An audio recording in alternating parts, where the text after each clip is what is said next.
Charlemagne Records, and we're talking music. And you were recently featured on the cover of B Metro, Yes. and that's really a great honor. There's a lot of musicians Oh yeah.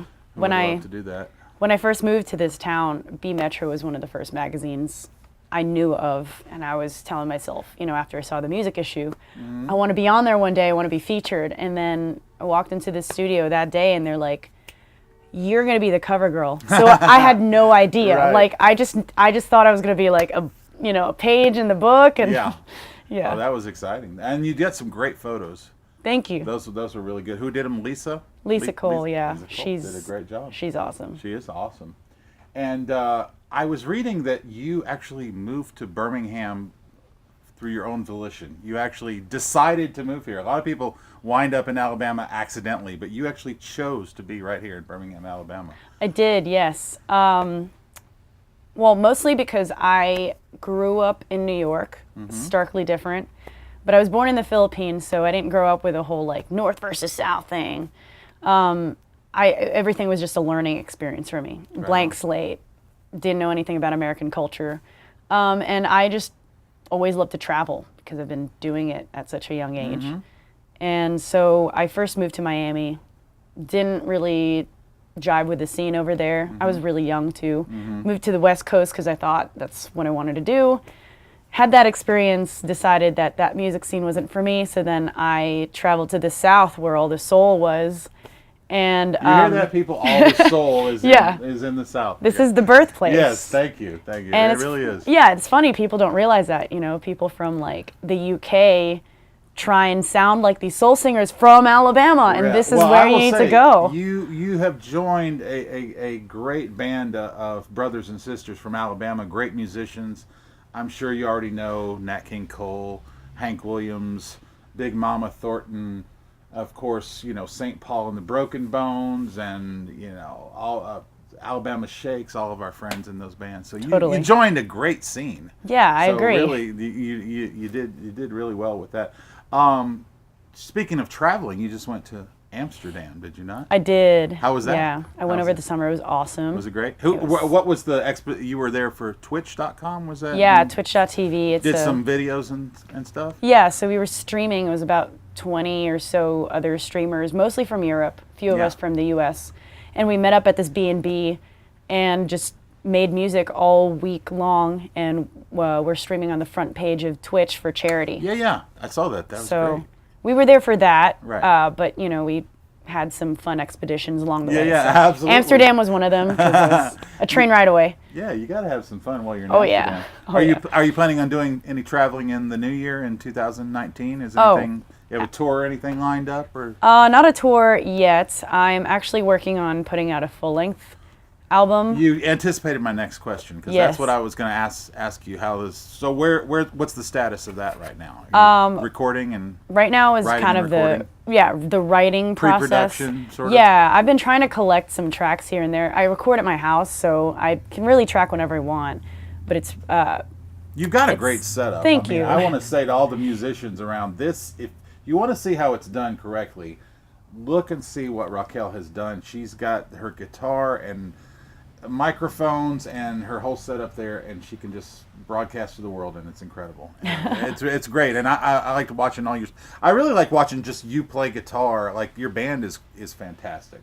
And thank you. You've got like really good people, and I saw also you're doing the show on the 23rd at the Nick with Tragic City. Yeah, Tragic City and the Pearl. Yeah, some friends of ours. Do those guys I noticed on Tender Love, and I'm going all over the place here, but I noticed on Tender Love you had a nice horn section. Is that some of the guys from that band, or is that? Actually, no. That was really before I started working heavier with Tragic on some live stuff. But they're going to be playing. Are they going to be playing with you? They're going to be playing those horn parts. Oh, okay, great. Different horn parts. Okay, I got you. Excellent. But that's the Tuscaloosa horns. Oh, okay. You know who Mart Avan is. He fantastic. Helps arrange all that. Yeah. Working with. We got Gary Wheat on there. Hi, Gary. Yeah, we know Gary. Yeah. We know all these great musicians. Yeah, it's there, and again, there's so many great musicians in Alabama. To agreed. pick from. You know what I mean? So, And let's talk about your videos for a second. I love your videos, and I love the twist. It's almost like a M. Night Shyamalan twist in some of your videos. Like your first video, before he was terrible. You're right. Before he was back before he was garbage. When he was great. When he was a great director. No, we're just kidding about that. But anyway, sort of. But no. Anyway. But no, your first video, Killer, was that the first one that you did first? Oh, yeah. Okay. Which was cute. But what I liked about it was the little twist in it, because it's like you've really done something, and then at the end there's a little like, no, she really didn't. But yeah. So I'm not going to ruin it for anybody out there, but it's really fun. But the last one that I saw I saw a bunch of my friends in this video. Oh, yeah. Was in, what's the name of it? Tender Love. Tender Love. Yeah. And that was really great. Thank you. That video was so fun. How I love it. It almost reminded me of Thriller. I've heard that before. You know and what that's I mean? Such an like honor. It was great because it's like a movie. You right. know, it's almost 7 minutes, but you don't think like, oh, I'm watching a 7-minute video, because it's so entertaining. And I love how you got to portray like different time frames, like you did decades. You did like the 20s. You were like a flapper, and you guys had all the period pieces. And you're going through, you were in the 60s, or I think 70s. You guys did a 70s vibe and then an 80s thing. I love how you did the 80s with the rainbow colored bridge over here. Didn't you incorporate some of that into there? That was really great. I just figured it was the perfect 80s lighting, you know? Yeah, that was great. With all the neon. That was great. And once again, there's a little twist on the end of that video. I'm not going to ruin that. Everyone go check out that video for Tender Love. It's a really fun video, and she is really great and gets to have a lot of fun and kill a few guys. And was that a good? Was it sort of I felt almost at the end, it was almost like you're like a feminist hero that gets to take out all the guys that have been crappy. Was there any sort of underlying message, or was it just a fun? It was just really fun. And a great thing about that, the director I worked with, Ronnie Moore Jr., he and I came up with the same concept. Totally, like we didn't talk at all about it. We just met up one day at O. Henry's. We sat down. We're like, all right, what do you think about the video? I'm like, tell me your ideas. And he, told me the ending. And I was like, holy crap, dude. Like, that is literally what I was thinking. The ending is so great. The ending is really good. And and your latest thing is called Stripped, and it's an acoustic. It is, yeah. It's your songs, basically just you and your guitar. Is that what it is? It is, yeah. I wanted to call it Stripped because it's literally what it is. It's my music stripped down. Yeah. And I feel like a lot of people, maybe because I put out so much media, they don't know what it is I actually do to the core. Right. And this is just like, yeah. I recorded it, I, sat there and like produced it, I sang on it and I played guitar on it, and this is me stripped down. Great singing, wonderful songs on it. I won't give anything else away on that except check it out. Stripped by Raquel Lily. It's fantastic. Get it. You're going to be here back in Charlemagne at the end of the month, November 23rd, for Record Store Day, Black Friday Record Store Day. And you're going to be doing some stuff. Basically, it'll be like how you are on Stripped. You're going to be doing basically acoustic, the stripped down acoustic version. So, so that'll be fun. Tell us a little bit about your musical influences while you're here. Who's some of the first ones that you said, I want to do that. I want to be like that person. Sure, yeah. Amy Winehouse, one of them. I grew up listening to some great jazz singers. Sarah Vaughan's another one. Oh, wow. Yeah, I love Sarah Vaughan.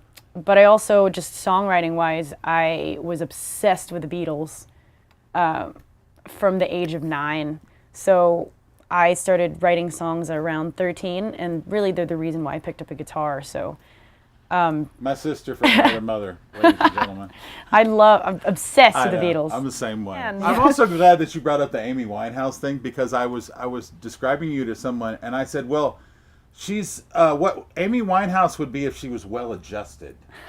She's like Amy Winehouse without all the baggage. She's all that other. I don't know about without the baggage. with So I'm just as crazy. You just don't see it in my hair or makeup, I guess. I don't know. Right. But no, I love, and I saw that sometimes you play some Amy songs in concert. Yeah. Cover a couple things. But did you sing in the choir or anything when you were growing up, play in the band or? Yeah, I wish I played in band, but I How long did have you been playing the guitar? since I was 13. Yeah. But I've been in choir since the 3rd grade. Did you have a guitar teacher? For about a month, taught me like the basic chords and about like tabs and started talking to me about scales, but I don't know, I just kind of backed out. It wasn't, when your parents are like, yeah, whatever, we can't afford it. And you're just like, all right, Dad, that's cool. So I actually taught myself guitar through just online chords and learning songs that I like and using my ear mostly. Yeah. I'm mostly an ear musician. So if I can hear it, then I can mimic it. So, or I try to at least. Well, there you go. Well, the Beatles did the same thing. Exactly. So there you go. So what else is going on? So you're working on the record and maybe planning some traveling next year. What else is on the horizon? What else do you have planned? So I was saying before, I'm planning on doing a full length. Yeah. This time it's not going to be acoustic. I'm wanting to do a full band production. Absolutely. So I'm traveling to Miami and working with a producer down there. And they're from this band called Magic City Hippies. They're not from Birmingham, but Miami is also the Magic City. Right on. Uh-huh. They're great guys. I love their work, and I'm obsessed with their production. So I'm really happy to be able to work with them. That's exciting. Yeah. That's great. That's But great. So but other than that, I'm probably going to get some dates around the Southeast. And so you've been. I noticed you've also been really good about getting some endorsements. You've been getting some. You get some product placement. You have some. I don't know much about it myself, but I do know you. It's a weird game. It is. It's crazy. Just tell us a little bit about. I know you have a microphone that sponsors you. Or something. Rode microphones. Yeah. Okay. And it's funny because I actually used them right when I was a rookie at recording. They were the very first studio microphone I bought. Right. And I just hit them up one day and I was like, hey, I love your stuff. I've been using this mic forever. Would you guys like to upgrade me? I stream on twitch.tv. Like, here's my audience. What do you think? And replied right away. Actually walked in while I had a huge audience. So I think they were like, cool. We'd love to work with you. That's very cool. And it's become a mutual thing ever since. Dude, so QSC's my favorite speaker company. I've been using their stuff for years, and same thing, I just hit them up and I was like, hey, here's my Twitch channel, here's what I do, here's my YouTube, what do you think? Fantastic. Shake those hands. I notice you are a bit of a foodie, as they say. I eat so much food. What is your favorite kind of food to go and eat? Okay, so right now I go through phases. Right now it's ramen. I love going to like sick little hole-in-the-wall ramen spots. Awesome. And just like eating the best of the best. But clearly, like my hands down favorite is ribs. I love ribs. Right on. Part of the reason why I moved to the South is because we know how to be foodies down here. Because I don't know anything about gaming, but I know a lot of people know you through the gamer world. So just tell me a little bit how those two things kind of intersect for you. So gaming has always been a huge hobby. I've just been a nerd all my life, closet nerd. And I PC game, and I started heavily gaming a lot, and I kind of felt guilty doing it. So I was like, why don't I be productive and just stream or something? And then I found Twitch, and so I got in that platform because I was gaming mostly. And then I found out music was a thing on there, and it was brand new when I found out about it. So I just hopped on and. So it all just kind of worked out. Yeah, and it kind of just. I'm doing mostly music, but I game sometimes as well. So, but it's also led to some connections at some Comic-Con type conventions and things. Tell us just a little bit about that. So I played TwitchCon 2 years in a row. I just came back this past October, and it's a yearly convention where a bunch of nerds like me gather around and meet their favorite content creators and play a bunch of new games and learn about new things that's developing on Twitch. And actually there's gaming competitions that happen there. But beyond that, there's, music, all kinds of other entertainment, cosplay stuff. And I also played VidCon, which is more of a YouTube convention, but it's along the kind of the same vein. So you can follow me on twitch.tv/Raquel Lily. That's where I live stream, do all sorts of things besides music too. And follow me on Instagram, Raquel_Lily, Twitter at I'm Raquel Lily, Anyway, thank you so much for Yeah. being here with us today, and we look forward to seeing you Awesome. again. Yeah. Thanks for having me. Peace out, Birmingham.